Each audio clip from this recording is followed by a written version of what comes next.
Namumblema ba kayo guys sa sobrang init ng router tulad nito? Hindi naman.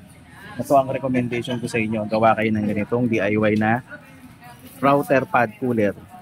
Mura lang yan. Wala pang 200 ang nagastos ko.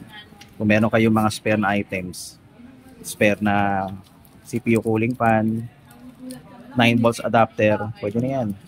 Mabubuo nyo na yan. Ito yung router na gagamitin ko.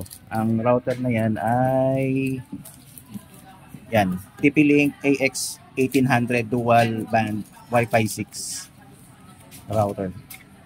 Mga nasa wala pang ano yan, 2.5. Ito,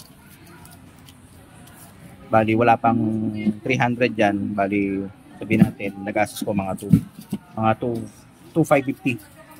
Meron ka ng Wi-Fi cooler pad. DIY lang yan.